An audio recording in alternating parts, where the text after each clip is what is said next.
नमस्कार दोस्तों, मैं एक बार फिर से वैसे ऐतिहासिक पहलू को लेकर के आपके सामने हूँ जिस पर सामान्य तौर पर हमारे इतिहास को के पन्ने से जिसे गायब कर दिया है।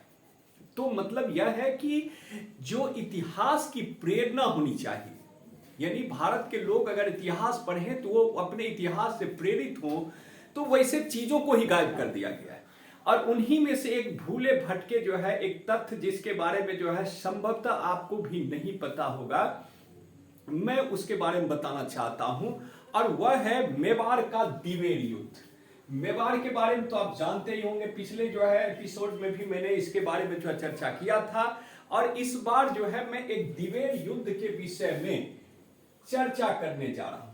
अब मैं आपको यह बताना चाहता हूं कि आप महाराणा प्रताप के हल्दी घाटी के युद्ध के विषय में, महाराणा प्रताप के हल्दी घाटी के युद्ध के विषय में जो 1576 में हुआ था, और उस परिस्थिति में सेना के जो मुगल सैनिक थे अकबर की ओर से, उसका नेतृत्व मान सिंह कर रहा था।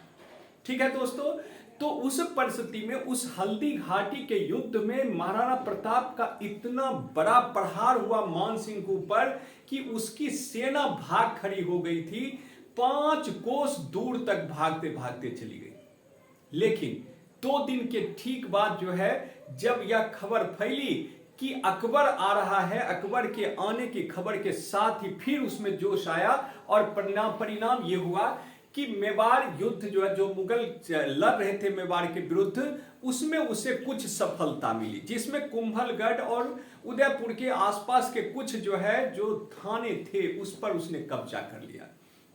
लेकिन दोस्तों, हमारी पुस्तकों में सिर्फ हल्दी घाटी तक पढ़ा करके और महाराणा प्रताप को वहीं तक समाप्त कर दिया गया है। लेकिन मैं आपको बताना चाहता हूं कि उसके बाद भी वास्तव में देखा जाए तो एक इतिहासकार का वो स्टेटमेंट में देता हूं। उस इतिहासकार का नाम है कर्नल टॉड।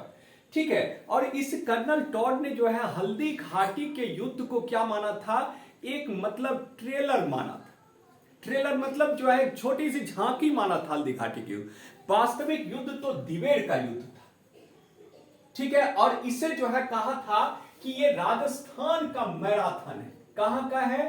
राजस्थान का मैराथन युद्ध था। तो वास्तविक युद्ध यही था।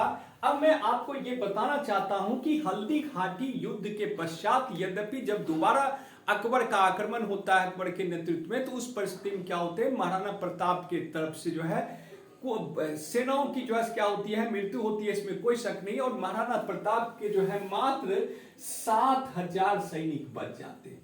अब उस परिस्थिति में कहां 1 लाख मुगल सैनिक का, कहां 7000। स्वाभाविक तौर पर उन्हें अपने युद्ध नीति में परिवर्तन करना पड़ा।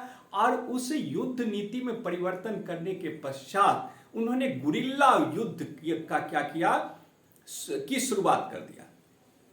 अब गुरिल्ला युद्ध हो रहा था। दूसरी बात है कि महाराणा प्रताप के पास संसाधन का भी क्या था, अभाव था। इसमें कहीं कोई शक नहीं, बहुत सारे लोगों ने सहायता भी किया।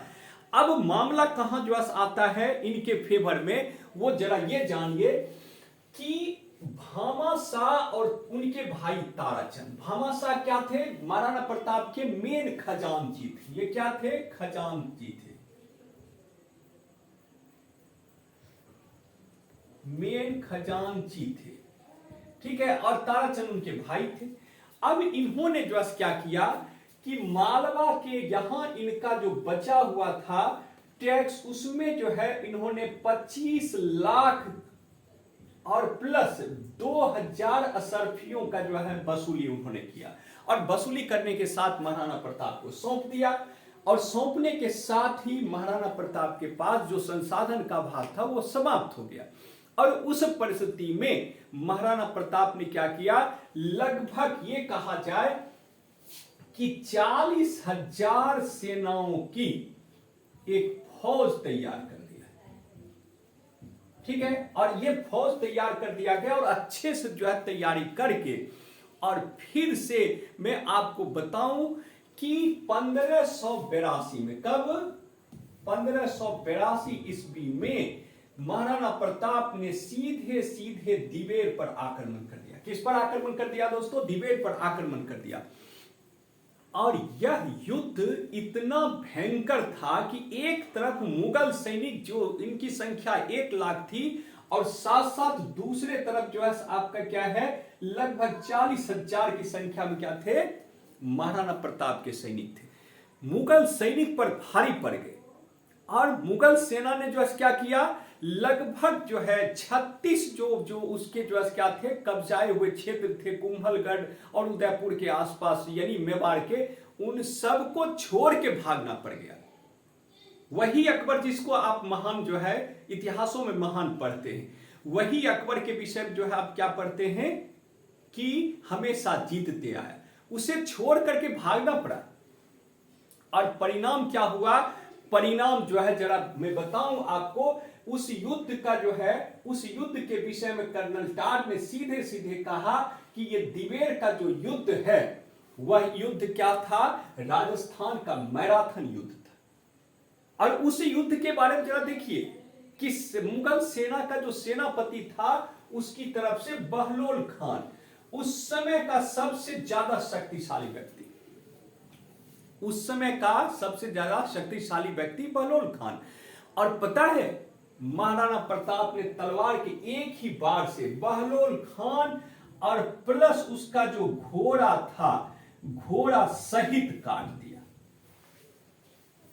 और परिणाम मैं आपको बताऊं कि जब तक महाराणा प्रताप रहे तब तक अकबर जो है डरता रहा और मेवाड़ पर जो है आक्रमण करने से सीधे सीधे आक्रमण करने से बचता रहा। यद्यपि थोड़ा बहुत जो है ये छिटपुट होता रहा, सेना वो भेजते रहता था, लेकिन सीधे सीधे आक्रमण करने की साहस नहीं किया, क्योंकि उसे जब भी वो साहस करता था तो उसे याद आती थी बहलोल खान को घोड़ा सहित काट दिया था। और मैं आपको यह भी बताऊं कि सेना की एक टुकड़ी का नेतृत्व अमर सिंह कर रहे थे। कौन कर रहे थे? अमर सिंह कर रहे थे। तो मैं आपको यह बताऊं कि अमर सिंह इनके पुत्र थे और इसी तरह से सुल्तान खान और प्लस जो इसका घोड़ा था एक ही बार में दोनों को इन्होंने काट डाला। जरा आप सोचिए जो है ऐसे ऐसे महापुरुष क्या हुए हमारे देश में जो है पैदा हुए। तो मैं आपको जो है कहना चाहूंगा कि यह दिवेर का युद्ध, और साथ साथ यह भी मैं बताना चाहूंगा कि इसका वर्णन कहां है। इसका वर्णन अबुल फजल के अकबरनामा में। इसका वर्णन कहां है? अबुल फजल के अकबरनामा में।